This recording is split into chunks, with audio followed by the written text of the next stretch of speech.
السلام عليكم ورحمة الله وبركاته.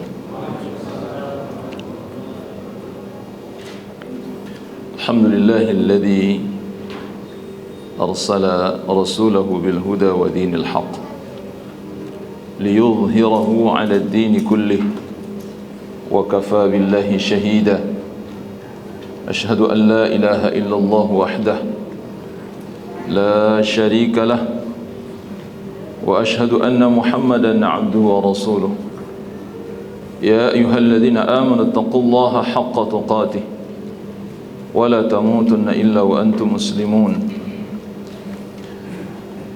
يا أيها الناس اتقوا ربكم الذي خلقكم من نفس واحدة وخلق منها زوجها وبث منهما رجالا كثيرا ونساء واتقوا الله الذي تساءلون به والأرحام إن الله كان عليكم رقيبا. يا أيها الذين آمنوا اتقوا الله وقولوا قولا سديدا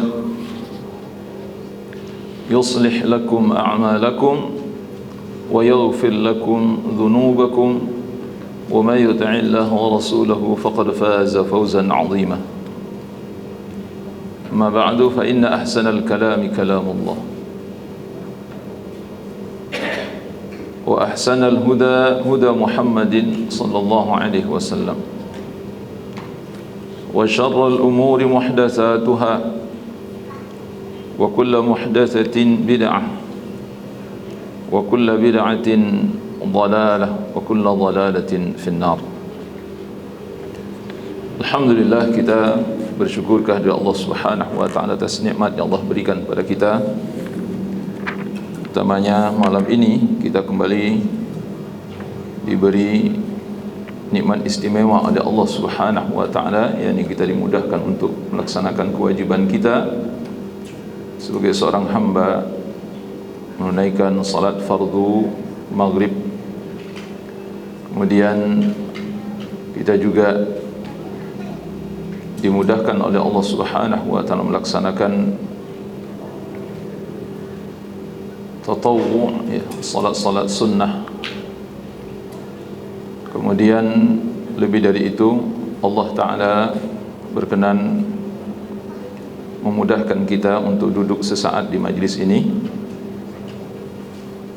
Tak lain tak bukan adalah untuk menambah khazanah keilmuan kita, pemahaman kita terhadap syariat yang mulia ini, agar ini bisa menjadi bekal bagi kita dalam rangka mengabdikan diri kepada Allah Subhanahu wa taala. Dan memang satu paket sebenarnya, Bapak Ibu rahmati Allah. Orang-orang yang bersemangat di dalam menuntut ilmu itu satu indikasi atau satu tanda bahwa orang ini sebenarnya adalah orang-orang yang bersemangat di dalam beramal. Jadi salah satu tanda orang-orang yang bersemangat di dalam menuntut ilmu, salah satu tanda orang-orang yang bersemangat di dalam beramal, itu tandanya dia bersemangat dalam menuntut ilmu. Kenapa? Karena tidak ada orang yang bersemangat di dalam menuntut ilmu kecuali orang yang beramal. Dia ingin amalnya lebih baik, maka dia terus menambah ilmu. Nah, sebaliknya identik orang-orang yang malas menuntut ilmu, itu satu indikasi bahwa orang ini malas beramal.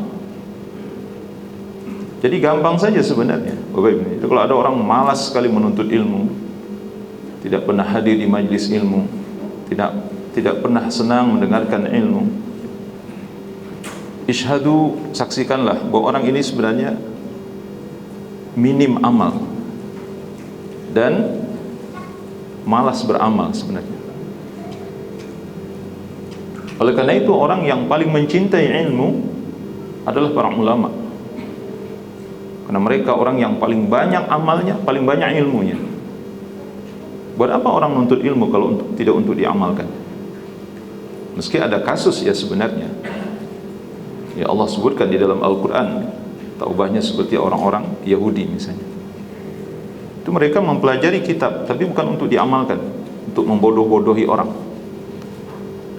Dipelajari kitab hanya sekedar untuk membantah orang lain, subhanallah.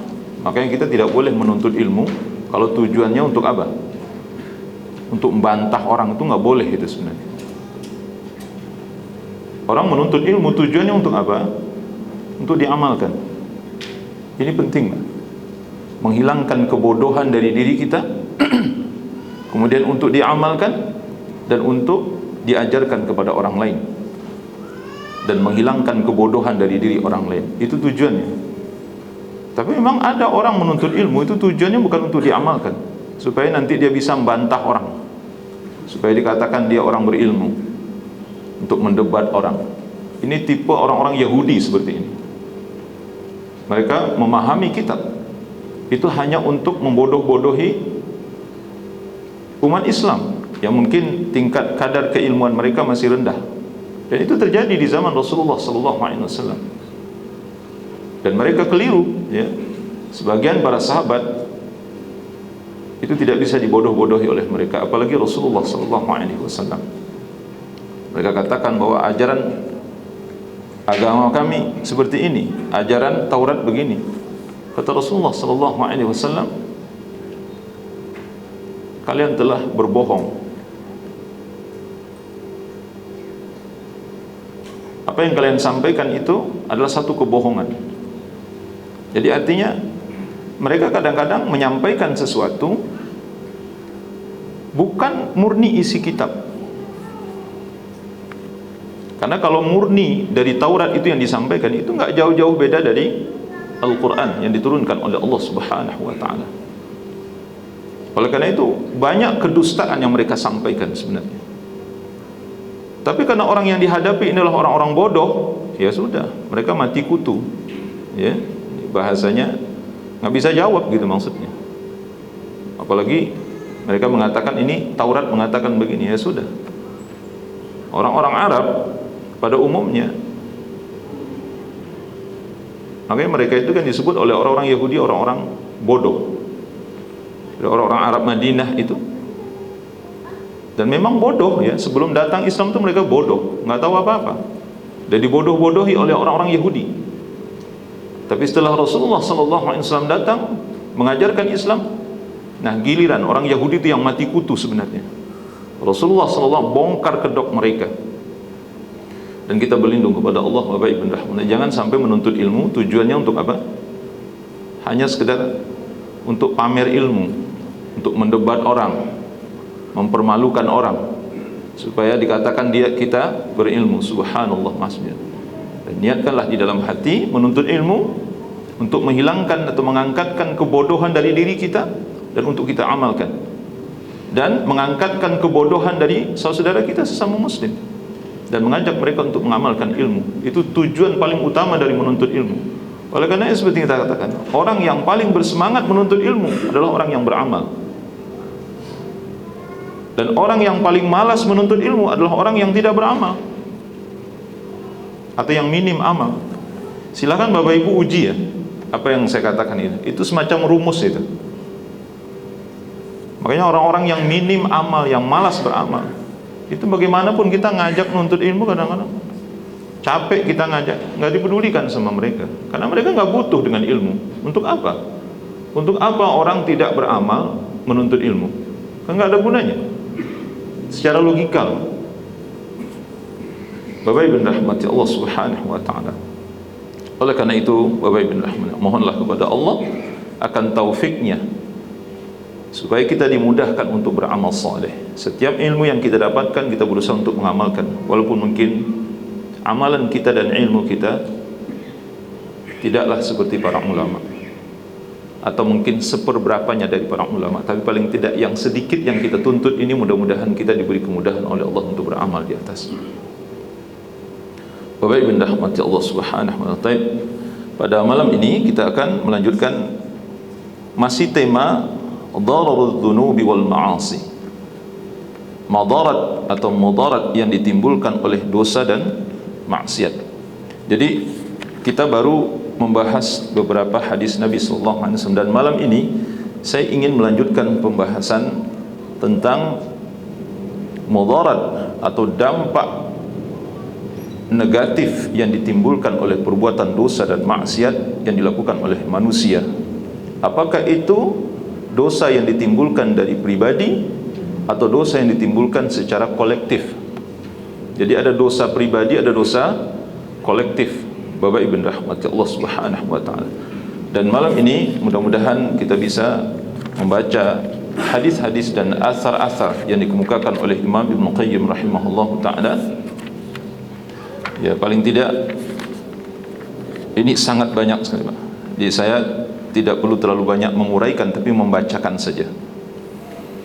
Di antara hadis yang menjelaskan tentang akibat dari perbuatan dosa dan maksiat, dan ini bentuk hukuman dari Allah Subhanahu wa taala. Bapak Ibu rahmati Allah Subhanahu wa taala, hadis ya dari Thauban bin Malik radhiyallahu anhu. Beliau berkata, Rasulullah sallallahu alaihi wasallam bersabda, yushiku an tada'a alaikum al-umamu min kulli ufuq. Hampir-hampir saja mengerubuti ya umat-umat dari segala penjuru dunia mengeroyok kalian, kata Nabi sallallahu alaihi wasallam. Kama tada'a al-akatu ala qas'atiha.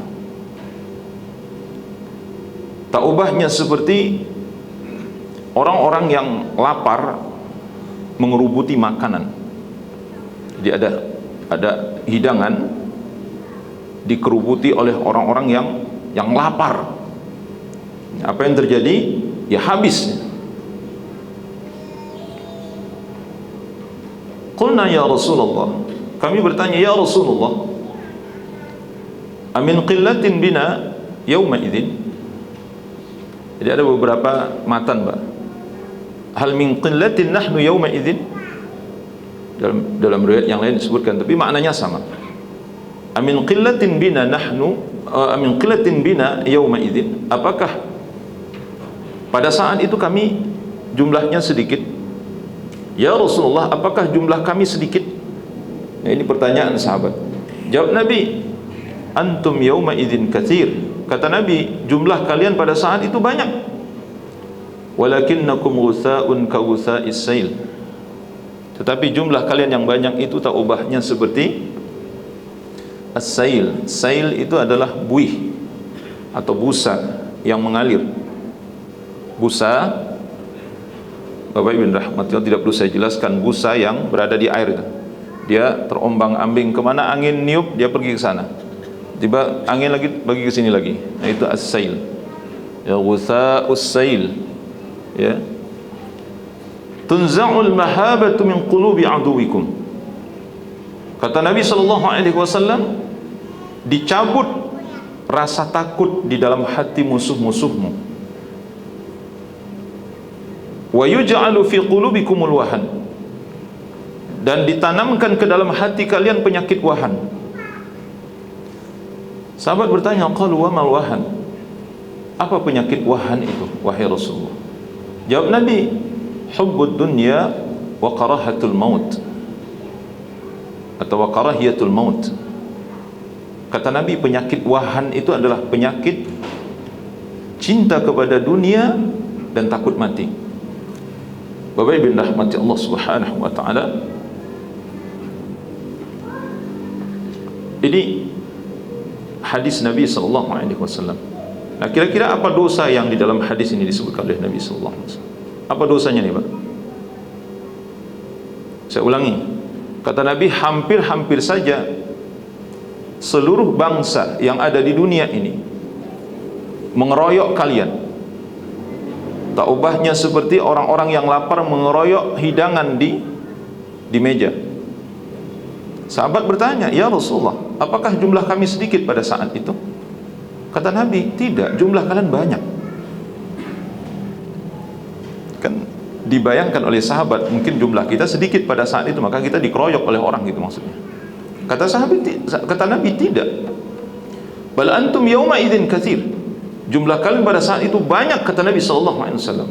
Akan tetapi keadaan kalian atau kualitas kalian tak ubahnya seperti buih yang mengalir, yang terombang-ambing. Nah, inilah dosa, Pak. Jadi dosa yang disebutkan oleh Nabi sallallahu alaihi wasallam apa di sini? Orang bodoh, Pak. Maksudnya ini bodoh. Buih itu gambaran orang bodoh, tidak berkualitas, itu maksudnya, Pak. Kalian banyak tapi kualitas kalian nggak ada, gitu maksudnya. Dan orang yang tidak mau belajar dan tidak berilmu itu musibah. Orang bodoh itu musibah. Bapak Ibu rahmati Allah. Dan ini termasuk dosa. Jadi orang tidak belajar agama itu dosa.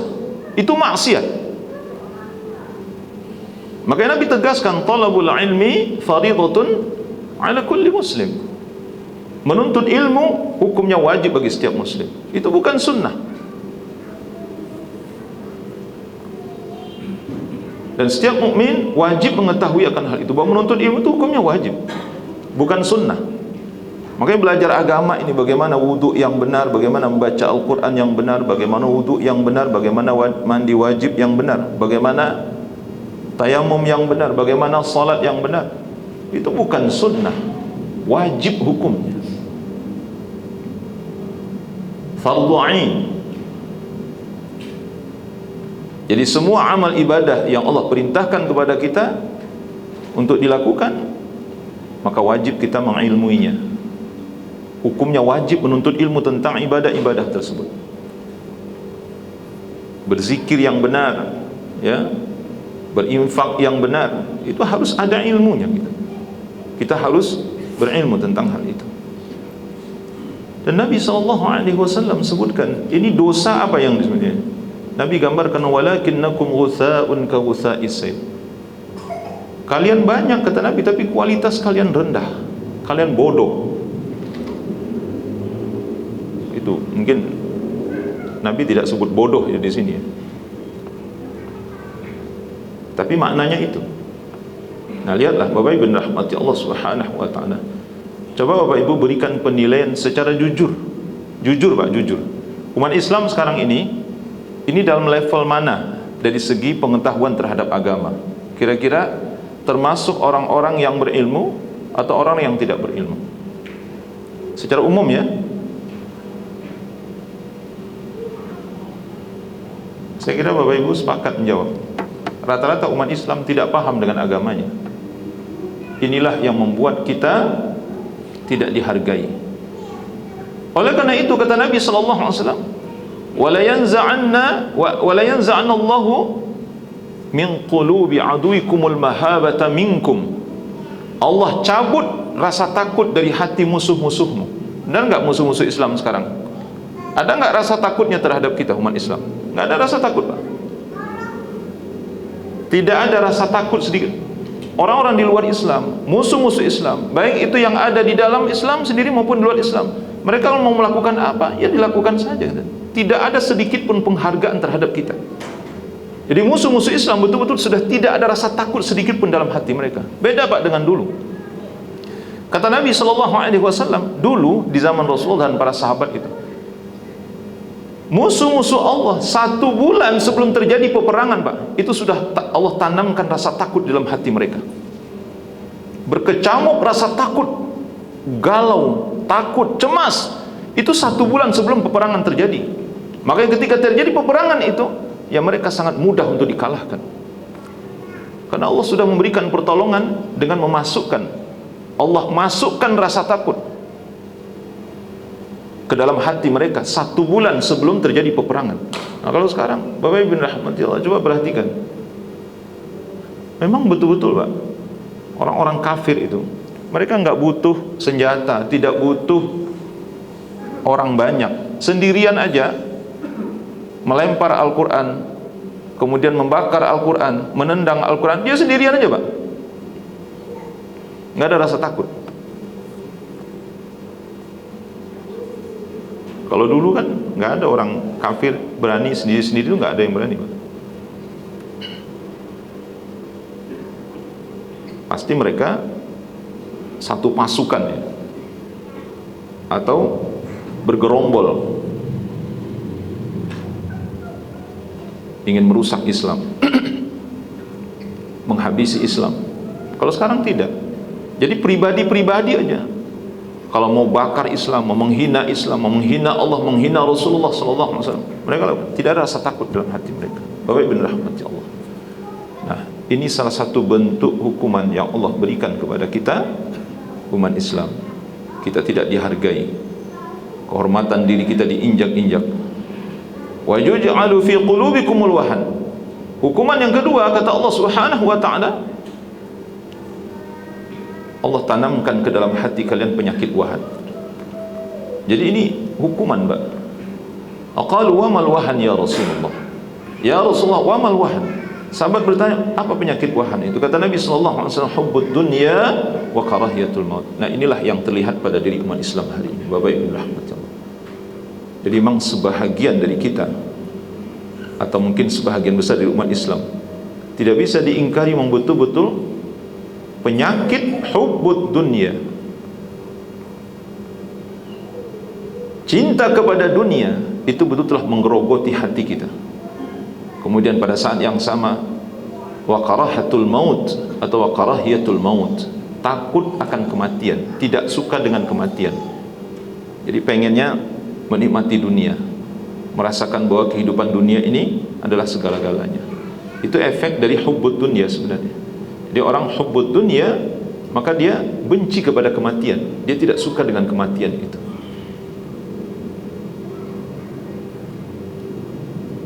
Bapak Ibu rahmati Allah Subhanahu wa taala. Ini di antara hadis yang disampaikan oleh beliau rahimahullah taala. Dan hadis ini termasuk hadis sahih ya. Bapak Ibu rahmati Allah. Meski tidak seluruhnya sahih dalam riwayat-riwayat ini, bahkan sebahagian besarnya kalau Anda perhatikan ini dhaif. Hadis-hadisnya dhaif atau asar-asarnya dhaif, tapi asar-asar ini insya Allah ini ada penguatnya gitu, ada penguatnya. Dan betul-betul dalam kehidupan nyata Bapak Ibu bisa lihat, nanti kita baca hadis-hadisnya. Kemudian hadis berikutnya. Jadi yang pertama apa dosanya, Pak? Dosanya bodoh tentang agama. Dosa yang pertama adalah dosa dari hadis yang kita bahas barusan ini adalah dosa karena tidak mau belajar agama. Maka dihukum oleh Allah Subhanahu wa taala, kita dihina, agama kita direndahkan, kita tidak punya harkat martabat, tidak punya harga diri di hadapan musuh-musuh kita. Rasa takut dalam hati mereka dicabut oleh Allah Subhanahu wa taala, dan pada saat yang sama sebahagian dari kita telah terjangkit penyakit hubbud dunya wa karahiyatul maut. Hadis yang kedua dari Anas bin Malik radhiyallahu anhu. Kalau ini hadisnya sahih ya. Bukan ini hadis tentang Isra Mi'raj. Bapak Ibu rahmati Allah, kalau kita perhatikan itu sebagian besarnya diriwayatkan oleh Imam Bukhari Muslim.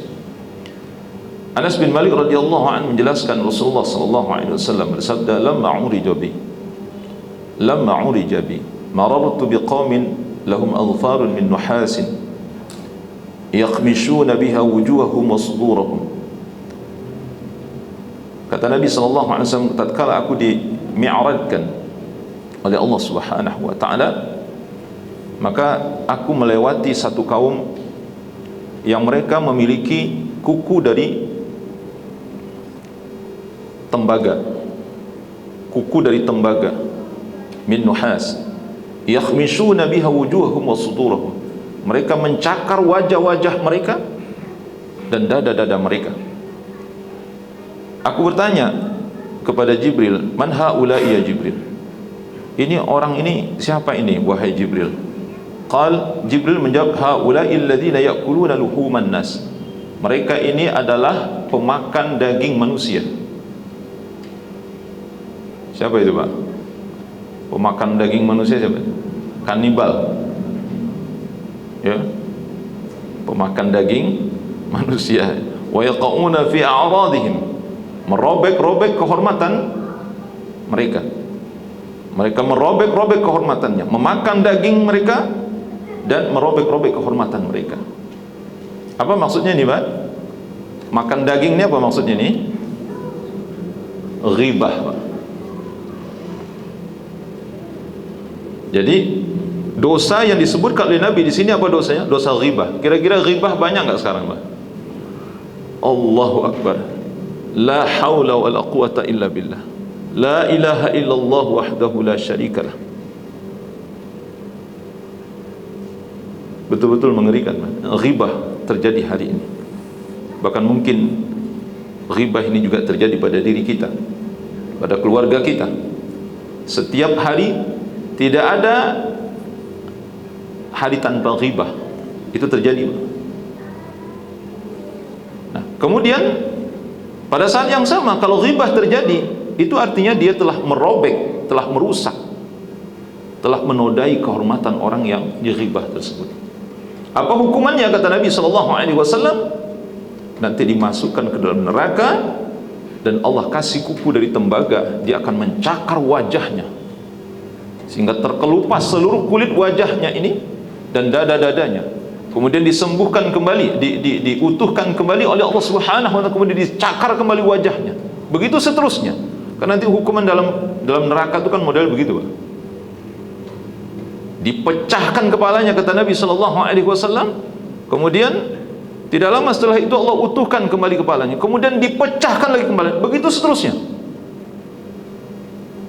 Bapak Ibu rahmati Allah Subhanahu wa taala. Ini salah satu hukuman, nanti Bapak akan lihat di dalam hadis-hadisnya. Itu hadisnya sahih. Itu hukuman untuk orang yang tidak sholat. Kepalanya dipecahkan di dalam neraka itu nanti. Salah satu di antaranya tidak mau belajar Al-Quran dan tidak mau mendirikan sholat atau malas-malasan sholat. Apa hukumannya? Dipecahkan kepalanya nanti. Itu sahih hadisnya. Bapak Ibu rahmati Allah Subhanahu wa taala. Ini dosa ghibah. Coba kita sebut satu ini dosa ghibah. Yang tadi dosa tidak mau belajar agama, dosa bodoh. Jadi orang bodoh itu dosa.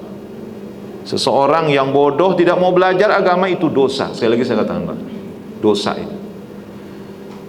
Tidak bisa baca Quran tapi nggak mau belajar, itu dosa, pasti itu dosa. Tidak diragukan lagi. Tidak bisa wudhu dengan benar tapi tidak mau belajar, itu dosa, pasti, Pak. Tidak bisa sholat dengan benar tapi tidak mau belajar, itu dosa, pasti, Pak. Bapak Ibu rahmati Allah Subhanahu wa taala. Dan inilah yang terjadi kebanyakan dari umat Islam. Nabi menggambarkan mereka taubahnya seperti buih atau seperti busa. Kemudian yang ketiga dari Abu Hurairah radhiyallahu anhu, yakhruju fi akhir zaman qaumun yakhtiluna ad-dunya bid-din. Kata Nabi, akan keluar di akhir zaman itu ada satu kaum yang mereka mencari dunia dengan agama. Ada nggak nih, Pak? Mencari dunia, memperkaya diri dengan apa namanya? Mencari kesenangan dunia tapi memperalat agama. Jadi agama ini dijadikan sebagai alat untuk mendapatkan harta benda dunia, kesenangan dunia. Apakah itu harta, apakah itu pangkat, apakah itu ketenaran. Apa yang dia jual? Agama yang dia jual. Ada nggak, Pak? Subhanallah. Jadi apa yang disebut Nabi ini, Pak, ini seperti betul-betul real, nyata di depan mata kita. Dan ini benar, Pak. Faqad sadaqa Rasulullah sallallahu alaihi wasallam. Sungguh benar sabda Rasulullah sallallahu alaihi wasallam. Jadi apa yang disabdakan enggak ada yang salah, Pak. Ini benar-benar ini. Wa yalbasuna lin-nasi musuqad dha'n minal lin. Mereka memakai pakaian dari kulit domba karena lembutnya. Ya, maksudnya ini digambarkan oleh Nabi SAW. Salah satu bentuk pakaian itu adalah pakaian yang kalau diolah gitu, Pak, dari kulit domba, itu menjadi pakaian yang indah dan lembut. Dan ini termasuk pakaian yang suka berbangga-bangga diri dengan pakaian itu, sombong di hadapan orang.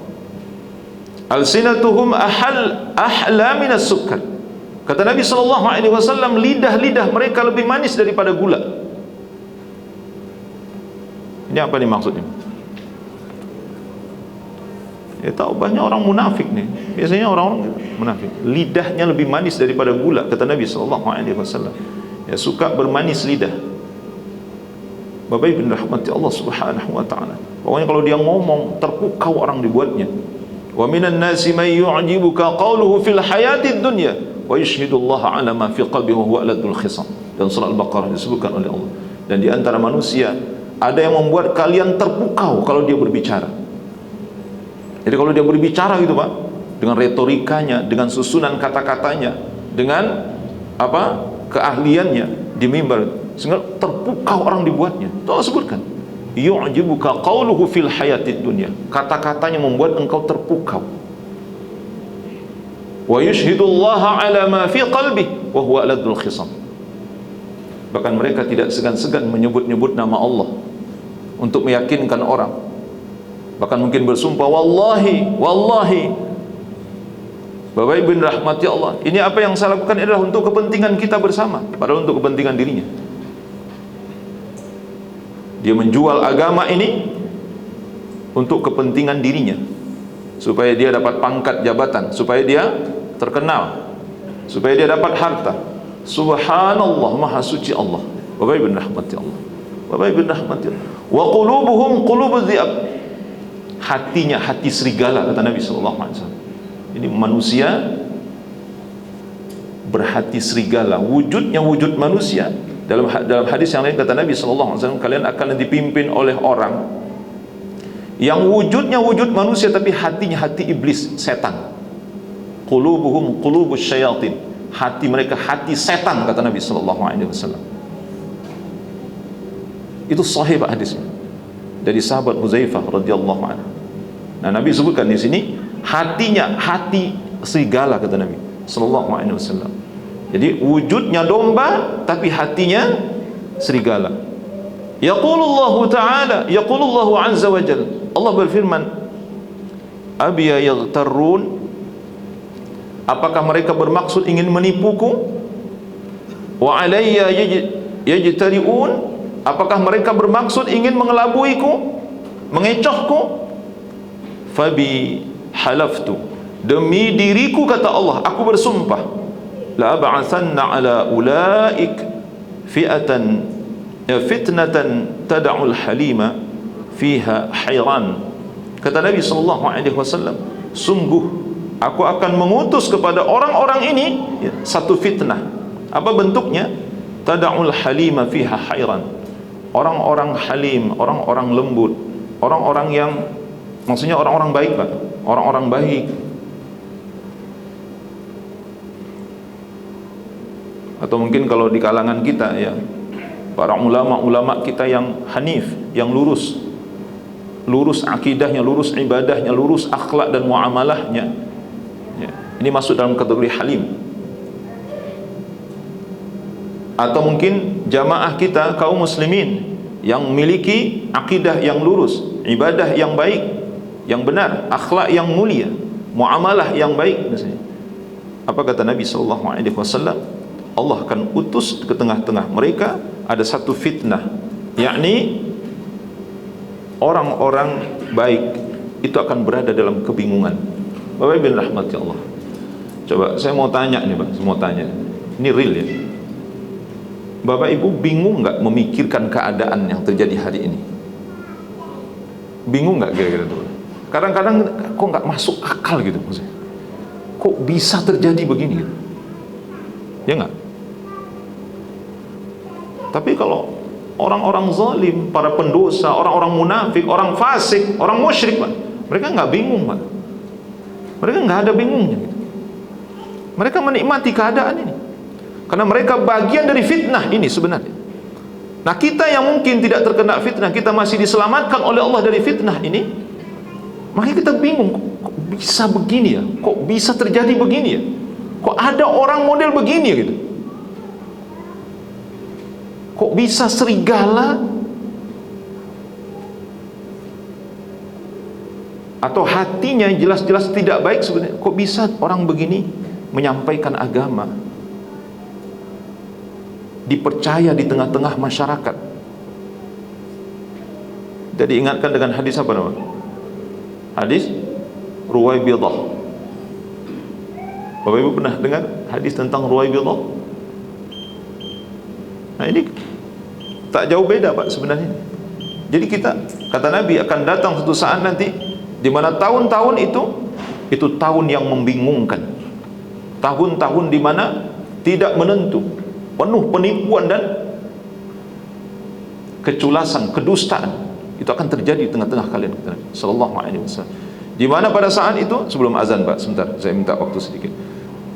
Pada saat itu kata Nabi sallallahu alaihi wasallam, seorang pendusta itu dipercaya, dan seorang yang amanah itu dianggap pendusta. Seorang yang amanah tidak diberikan amanah kepadanya. Seorang pendusta justru dia yang diberikan amanah.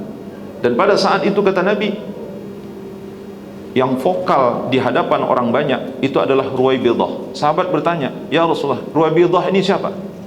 Apa jawab Nabi?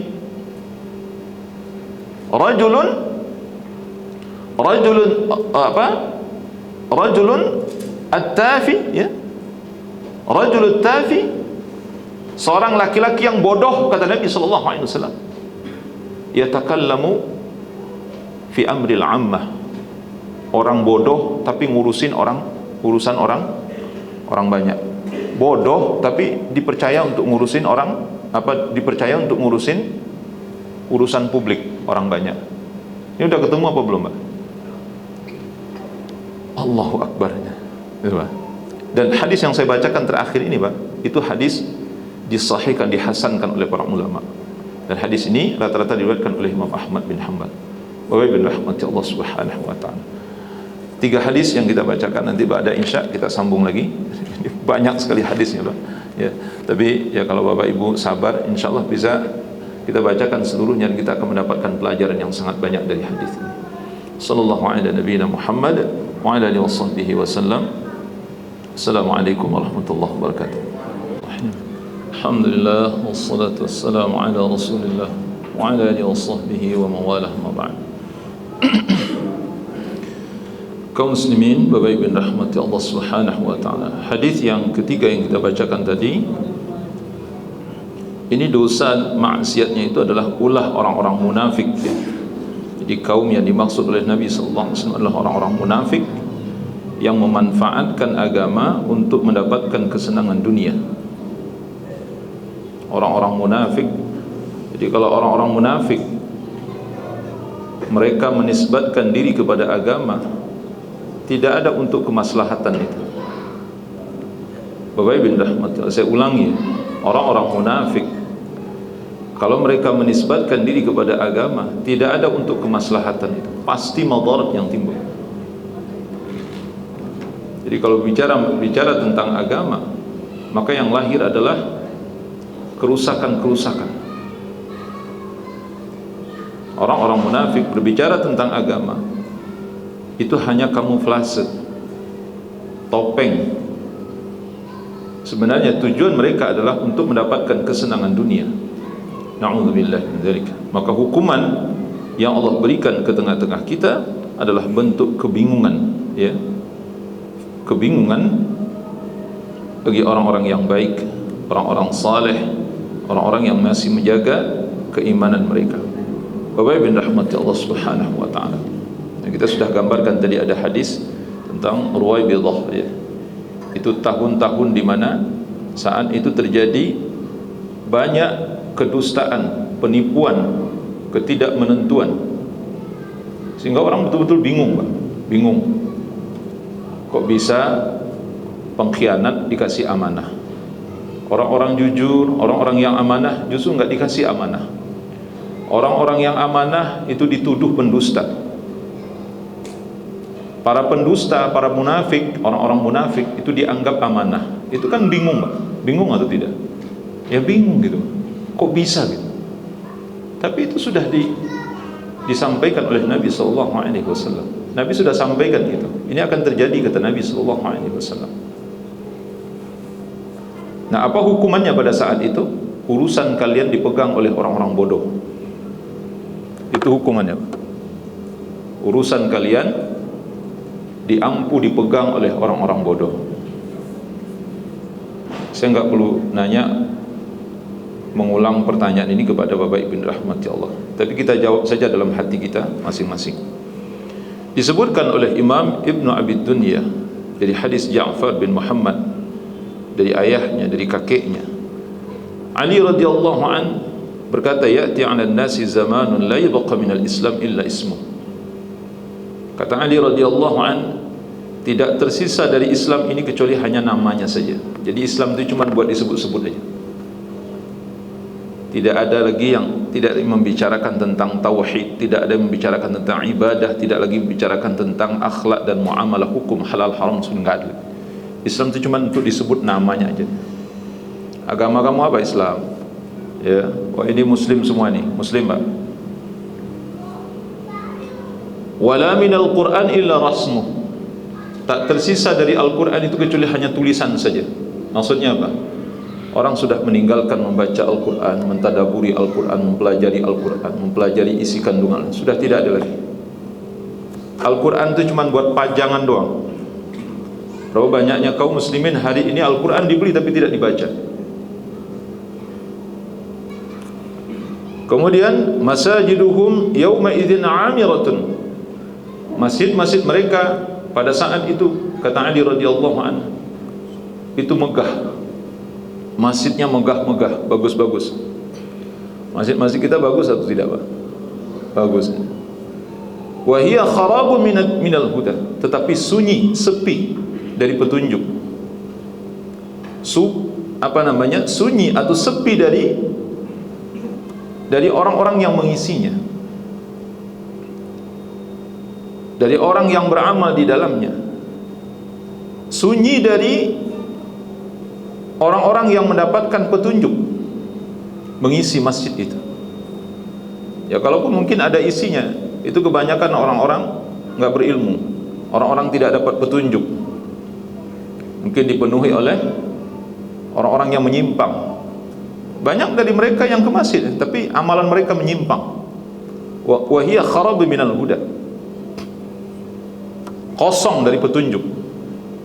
Mungkin ada yang isi masjid tapi amalan mereka menyimpang dari sunnah Nabi sallallahu alaihi wasallam. Ada dari mereka yang semangat sampai-sampai apa-apa dikeluarin pakai mic keluar.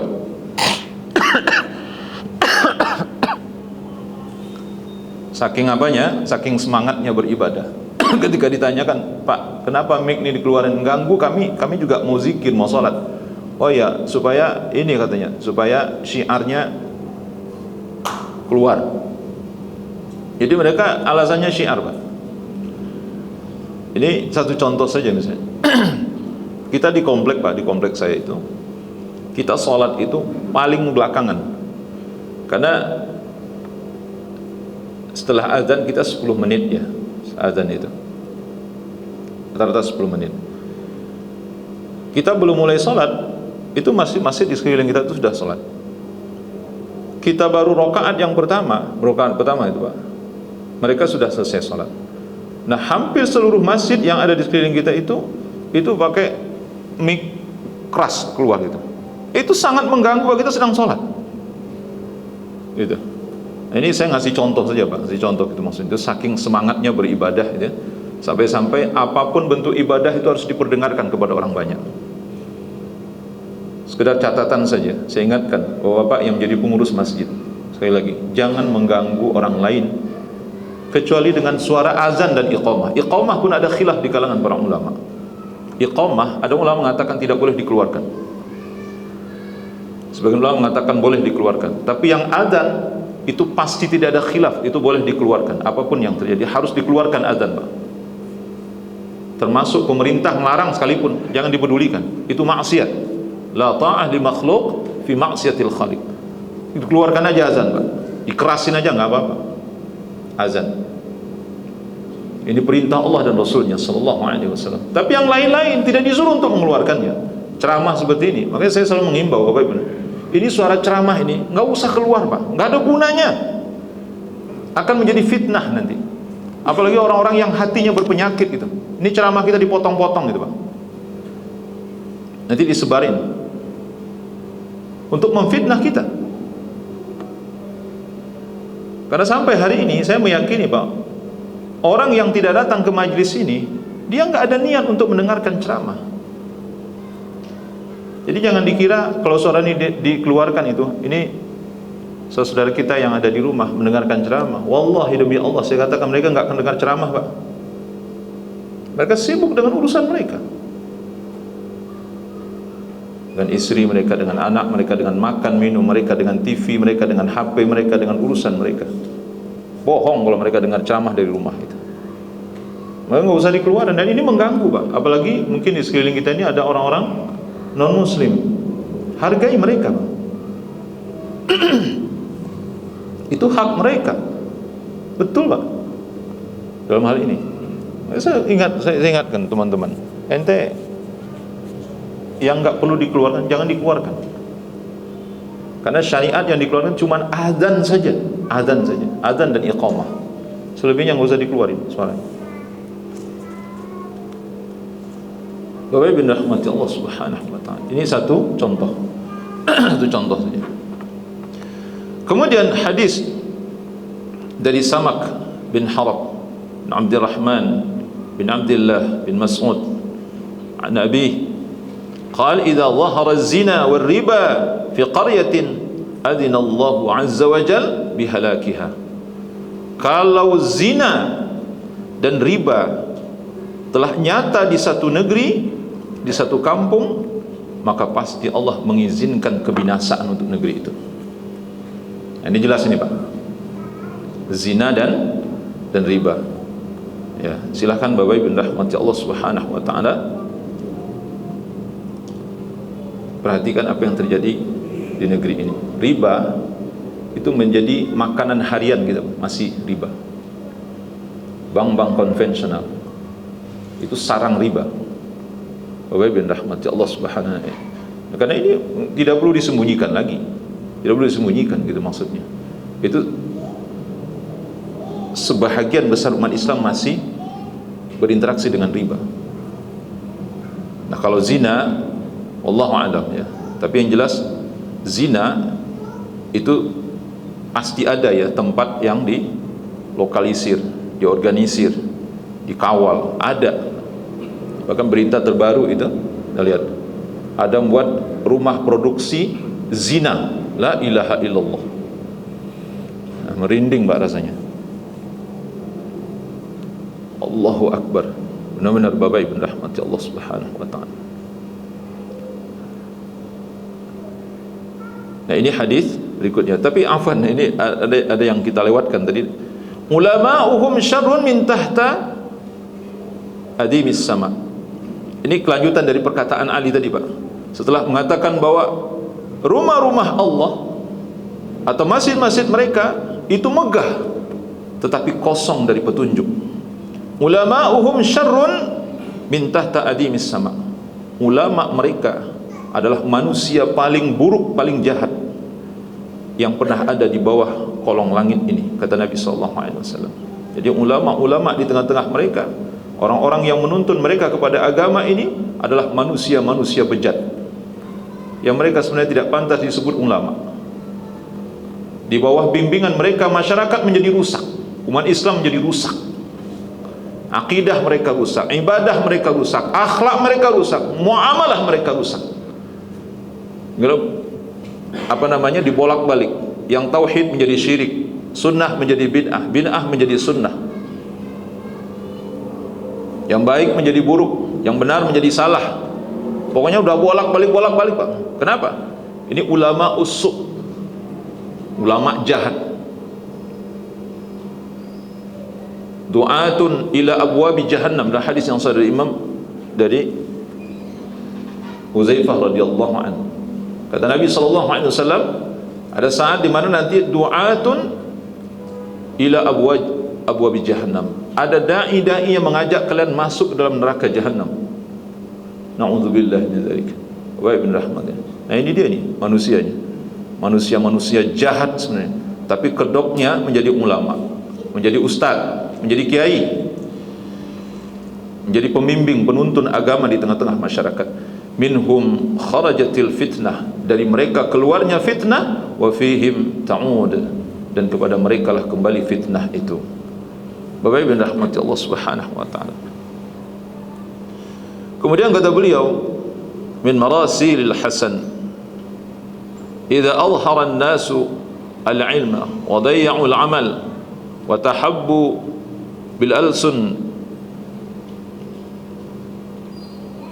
wa tahabbu bil alsun wa tabaghadu bil qulub wa taqata'u al-arham la'anahum Allah 'azza wa jalla 'inda dhalika fa asammahum wa a'ma absarahum. Apabila telah nyata, apabila manusia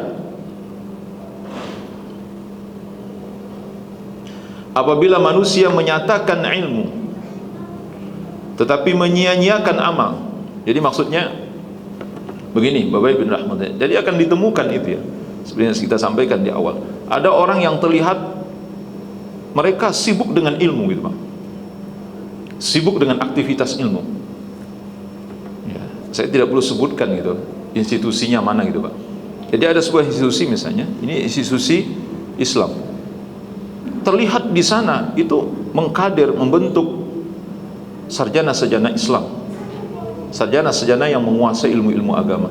Tapi giliran azan berkumandang itu yang datang ke masjid cuma beberapa orang saja. Na'udzubillah min dzalik. Ini contohnya, Pak. Jadi terlihat apa? Seperti orang-orang yang betul-betul mengutamakan ilmu itu, Pak. Seperti kita katakan tadi, harusnya kan sejatinya atau idealnya orang-orang yang sibuk dengan ilmu adalah orang-orang yang beramal dengan ilmu. Harusnya kan begitu, Pak. Nah, ini tidak. Itu cuman buat bangga-banggaan doang, untuk didiskusikan saja di lokakarya. Ini lokakarya, ini apa namanya, seminar nasional ya, apa misalnya Islam sebagai solusi ini. Cuman buat gitu doang, cuman buat bangga-banggaan doang. Nanti pembicaranya siapa? Si fulan bin fulan, fulan bin fulan, profesor, doktor, ini segala macam misalnya. Bapak Ibu rahmatullah, giliran azan dia nggak ke masjid.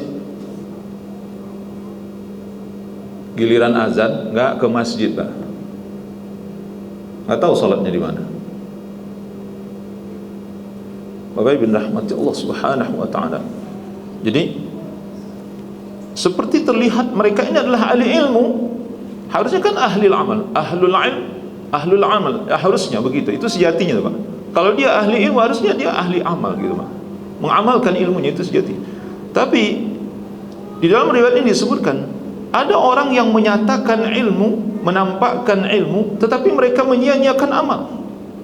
Wa tahabbu bil alsun, dengan lidah-lidah mereka menyatakan mereka saling mencintai satu dengan yang lain. Wa tabaghadu bil qulub, tapi hati mereka saling mendengki dan membenci satu dengan yang lainnya. Wa taqata'u al arham, mereka memutuskan silaturahim di antara mereka. Apa yang terjadi? La'anahumullahu azza wa jal, Allah memberikan kutukan kepada mereka inda dzalika, ketika mereka melakukan perbuatan dosa ini.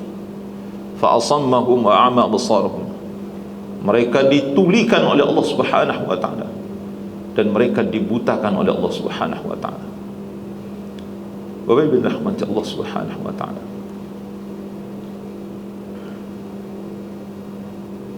Ini dosa-dosa yang sangat nyata di tengah-tengah kita terjadi, Bapak Ibu rahmati Allah.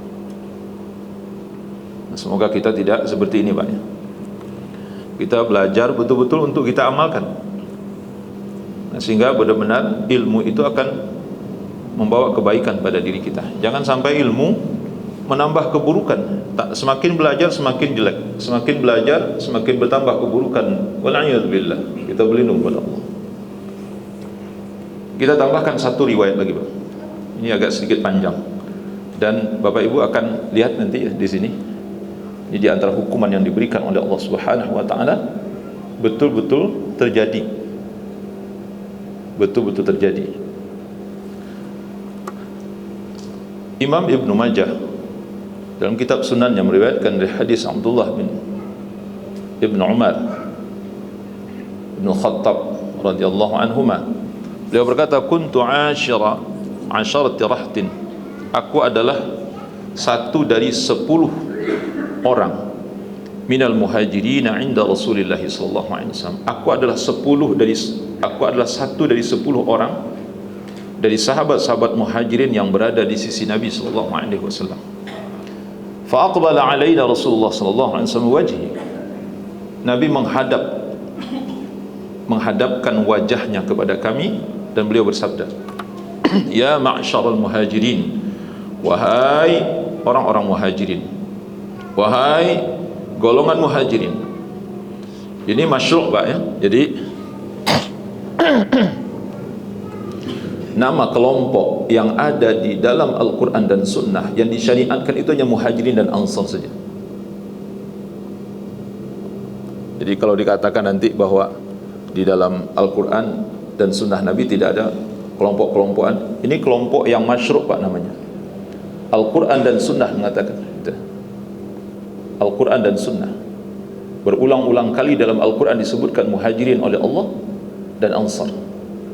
Demikian pula dalam hadis Nabi lebih banyak lagi Nabi menyebut muhajirin dan ansar. Nah, artinya apa? Ini pengelompokan yang sesuai dengan syariat.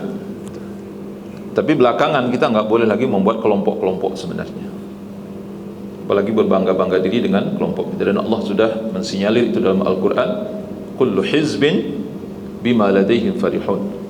Setiap golongan dan kelompok, kata Nabi, itu membangga-banggakan kelompoknya masing-masing. Yang akhirnya apa? Mereka tidak akan pernah membela agama. Yang dibela adalah kelompoknya. Silakan Bapak Ibu lihat hari ini. Setiap kita memiliki kelompok, kelompok ini, kelompok ini, kelompok ini. Yang dibela oleh mereka apa? Agama atau kelompoknya? Kelompoknya, golongannya Pak, organisasinya yang dia bela, bukan agama Allah Subhanahu wa taala. Itu benar, maha benar Allah Subhanahu wa taala dengan firman-Nya. Kemudian kata Nabi sallallahu alaihi wasallam, wahai ma'syaral muhajirin, khamsu khisalin a'udzu billahi an tudrikuhunna. Ada 5 perkara, kata Nabi, yang aku berlindung kepada Allah jangan sampai terjadi pada diri kalian. Nah, perhatikan ini. Aku berlindung kepada Allah dari 5 perkara jangan sampai terjadi pada diri kalian. Yang pertama, ma dhaharatil fahishatu fi yaumin hatta a'lanu biha illa batulu bit tawa'in wal awja' allati lam takun fi aslafihim alladhi madha. Kata Nabi sallallahu alaihi wasallam, yang pertama,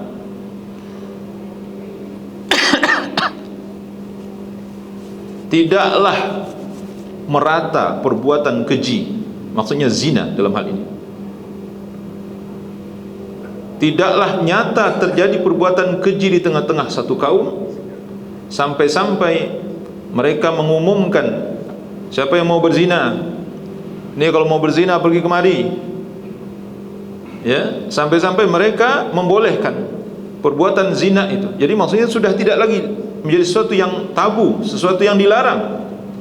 Illa batulu bit tawa'in, melainkan kalian ya akan diuji oleh Allah atau akan diazab oleh Allah Subhanahu wa taala dengan apa? Dengan penyakit ta'un wal auja'.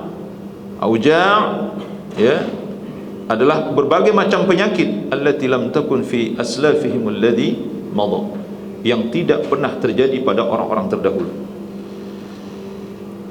Kalau zina sudah terjadi secara nyata di tengah-tengah kaum, bahkan ini menjadi hal biasa, tidak ada lagi yang melarang misalnya seperti itu, maka kata Nabi SAW, Allah akan menghukum kalian dengan penyakit ta'un, kemudian berbagai macam penyakit yang belum pernah ditimpakan kepada orang-orang sebelum kalian. Yang kedua, wala naqasa qaumun al-mikyala wal mizana illa btulu bis-sinina wa shiddatil maunah wa jawri sultan. Dan tidaklah, kata Nabi SAW, satu kaum mengurangi timbangan dan takaran. Tidaklah satu kaum mengurangi timbangan atau takaran illa batulu, melainkan mereka akan ditimpakan azab oleh Allah bisinin, dengan kelaparan, ya, kekeringan, wasyiddatil maunah, yang apa, kelaparan yang panjang gitu maksudnya, kemarau yang panjang, wa jawril sultan, dan kata Nabi sallallahu alaihi wasallam, kalian akan ditimpakan dengan pemimpin yang zalim. Kalian akan dihukum oleh Allah dengan pemimpin yang zalim. Baik bin rahmati Allah Subhanahu wa taala. Ya. Jadi kalau pemimpin tidak adil, pemimpin zalim, pemimpin tidak amanah, Bapak Ibu rahmati Allah, itu hukuman. Hukuman dari Allah Subhanahu wa taala. Jadi musibah itu bukan hanya bentuknya kekurangan harta. Musibah itu bukan hanya kematian yang terjadi di tengah-tengah kita, kebakaran, apa yang terjadi di Maroko, apa yang terjadi di banjir bandang itu Pak, yang besar itu di Libya misalnya. Itu Bapak Ibu rahmatullah, bukan itu saja musibah, tapi kepemimpinan zalim, pemimpin yang zalim, tidak amanah, dia tidak sayang kepada rakyatnya, tidak mencintai rakyatnya, dia tidak memimpin dengan adil, maka ini kata Nabi sallallahu alaihi wasallam adalah hukuman dari dosa yang kalian lakukan. Nah, di sini dikhususkan oleh Nabi sallallahu alaihi wasallam apa dosanya? Karena tidak jujur di dalam berjual beli, mengurangi takaran, mengurangi timbangan. Disebutkan wailul lil mutaffifin alladzina idza iktalu 'ala an-nasi yastawfun wa idza kaluhum aw wazanuhum yakhsirun. Sebagaimana yang terjadi pada umat Nabi Syuaib, giliran dia minta, ya, Bu, tambah dong Bu, ya, minta dilebihkan. Tapi giliran dia yang menakar, dia mengurangi timbangan. Ini kurang ajar namanya, Pak. Ya, Bapak Ibu rahmati Allah Subhanahu wa taala. Kemudian yang ketiga kata Nabi sallallahu alaihi wasallam, "Wa ma mana'a qaumun zakata amwalihim illa muni'al qatar minas sama' falawla al-bahaim lam yumtaru." Kata Nabi sallallahu alaihi wasallam, tidaklah satu kaum menahan hartanya untuk dizakatkan, melainkan Allah akan menahan hujan dari langit. Kalau seandainya bukan karena hewan-hewan, kata Allah, kata Nabi sallallahu alaihi wasallam, lam yumtaru, maka Allah tidak akan menurunkan hujan. Jadi wahai rahmati Allah, jangan kita pede dulu gitu. Ini udah berapa lama nih nggak hujan? Alhamdulillah Pak, saya sebelum kemari Pak, itu hujan, lebih kurang setengah jam tadi. Di tempat saya maksudnya, di ini, di Zawang, di apa itu, di Bojongsari, lumayan Pak, lumayan lah gitu, setengah jam lebih kurang. Walaupun tidak lebat tapi setengah jam, alhamdulillah. Nah, saya kira hujannya sampai sini. Nah, ini udah berapa lamanya nih nggak hujannya? Bapak Ibu rahmati Allah, kalau bukan karena hewan ternak, binatang-binatang yang ada, kata Nabi sallallahu alaihi wasallam, Allah nggak akan turunkan hujan. Itu karena dosa yang dilakukan oleh manusia. Nah, kalau di sini kita lihat ini orang-orang bakhil, sampai-sampai zakat pun tidak dikeluarkan. Zakat. Kira-kira ada nggak orang kaya yang tidak keluarin zakat? Zakat Pak, maksudnya ini zakat ini ya, zakatnya ada nisabnya 2,5% gitu. Maksudnya zakat perdagangan, zakat emas, zakat perak, zakat peternakan, zakat pertanian. Ada nggak kira-kira yang mereka tidak mengeluarkan zakat? Allahu a'lam ya. Ya, karena ini tidak terekspos gitu. Tapi kalau memang ini terjadi, Bapak Ibu rahmati Allah, maka Allah menahan hujan dari langit. Yang keempat, wala khafara qaumul ahda illa sallallahu alaihim aduwan min ghairihim. Ini Bapak Ibu simak betul ya, ini benar-benar Pak. Dan tidaklah satu kaum mengingkari janjinya, kata Nabi, melainkan Allah akan memberikan kekuasaan kepada musuhmu terhadap dirimu. Yang musuhmu itu bukan dari kalangan dirimu, tapi dari orang lain, orang luar. Allah akan memberikan kekuasaan. Sallata alaihim illa sallatallahu alaihim aduwan. Allah akan memberikan kekuasaan kepada orang lain untuk menguasai diri kalian, kata Nabi. Fa akhadhu ba'dha ma fi aydihim, dan mereka merampas sebahagian harta-harta benda kalian. Ini Bapak Ibu rasakan enggak? Jadi ini konteksnya Bapak Ibu rahmati. Ini bukan kehidupan pribadi ya. Ini bukan kehidupan, ini konteksnya berbangsa dan bernegara nih hadisnya.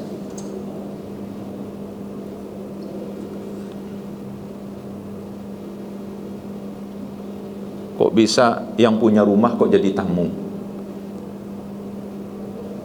Menjadi tamu di rumah sendiri, Bang. Kita kok menjadi sungkan di tanah kita sendiri. Bapak Ibu rahmati Allah Subhanahu wa taala. Jadi kata Nabi SAW, kalau janji sudah diingkari, kalian tidak menepati janji, maka Allah akan berikan kekuasaan kepada musuh kalian yang di luar dari golongan kalian untuk menguasai diri kalian, untuk kemudian mereka akan merampas hak-hak kalian, harta benda kalian, tanah-tanah kalian dirampas oleh mereka. Dan yang terakhir kata Nabi SAW, wa ma lam ta'malu a'immatuhum bima anzalallah. Dan yang terakhir kata Nabi SAW, kalau para pemimpin di antara kalian tidak lagi mengamalkan apa yang diturunkan oleh Allah fi kitabihi, di dalam kitabnya, illa ja'alallahu ba'sahum bainahum, melainkan Allah akan merasakan hukuman yang terjadi di antara mereka. Melainkan Allah akan merasakan